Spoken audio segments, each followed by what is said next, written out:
Hi friends, ಈ ಸಲ ನಾನು ನಿಮಗಾಗಿ ಯಾವ ತರ ಆರೋಗ್ಯದ ಸುದ್ದಿ ತಂದಿದ್ದೇನೆ ಅಂತ ಗೊತ್ತಾ? ಈ ಜನರೇಷನ್ ತುಂಬಾ ಯೂತ್ಗೆ ಇಷ್ಟವಾಗಿರೋ ಆಲ್ಕೋಹಾಲ್. ಏನಪ್ಪಾ ಇವನ ಆರೋಗ್ಯಕ್ಕೆ ಆಲ್ಕೋಹಾಲ್ ಒಳ್ಳೆದಂತವನೇ ಅಂತ ಯೋಚನೆ ಮಾಡ್ತಾ ಇದ್ರಾ? ಹೌದು, ನಾನು ಹೇಳೋದು ನಿಜಾನೇ. ನೀವೆಲ್ಲರೂ ರೆಡ್ ವೈನ್ ಬಗ್ಗೆ ಕೇಳೇ ಇರ್ತೀರಾ ಅಲ್ಲ?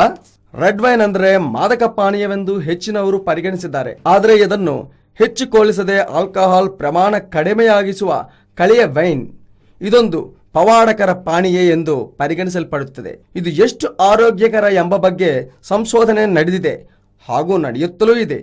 ಇದುವರೆಗೆ ಬಂದ ಫಲಿತಾಂಶಗಳ ಪ್ರಕಾರ ಆರೋಗ್ಯಕರ ವಿಧಾನದಲ್ಲಿ ಸಂಸ್ಕರಿಸಿದ ಕೆಂಪು ದ್ರಾಕ್ಷಿಯ ವೈನ್ ಅಥವಾ ರೆಡ್ ವೈನ್ ಆರೋಗ್ಯವನ್ನು ಹಲವು ರೀತಿಯಲ್ಲಿ ವೃದ್ಧಿಸುತ್ತದೆ, ಆರೋಗ್ಯವನ್ನು ಕಾಪಾಡುತ್ತದೆ. ಬರೇ ಕ್ಯಾನ್ಸರ್ ಮಾತ್ರವಲ್ಲ, ಹೃದಯ ಸಂಬಂಧಿ ತೊಂದರೆಗಳು, ಆಲ್ಜೀರ್ಸ್ ಕಾಯಿಲೆ, ಪಾರ್ಕಿನ್ಸ್ ಕಾಯಿಲೆ ಮೊದಲಾದವುಗಳ ಸಹ ಆವರಿಸಬಹುದು. ಈ ಪೋಷಕಾಂಶಗಳು ರಕ್ತನಾಳಗಳ ಒಳಗೆ ಜಿಡ್ಡು ಕಟ್ಟಿಕೊಂಡಿದ್ದ ಕೆಟ್ಟ ಕೊಲೆಸ್ಟ್ರಾಲ್ ಕಣಗಳನ್ನು ಸಿಡಿಲಗೊಳಿಸಿ ನಿವಾರಿಸಲು ನೆರವಾಗುತ್ತದೆ. ತನ್ಮೂಲಕ ಅಧಿಕ ರಕ್ತದೊತ್ತಡ ಕಡಿಮೆಯಾಗಿ ಇದರ ಮೂಲಕ ಎದುರಾಗಬಹುದಾಗಿದ್ದ ಹಲವು ತೊಂದರೆಗಳಿಂದ ರಕ್ಷಿಸುತ್ತದೆ. ಹೃದಯದ ಕ್ಷಮತೆ ಹೆಚ್ಚಿಸುತ್ತದೆ. ತನ್ಮೂಲಕ ರಕ್ತ ಪರಿಚಲನೆ ಉತ್ತಮಗೊಂಡು ಆರೋಗ್ಯ ವೃದ್ಧಿಸುತ್ತದೆ.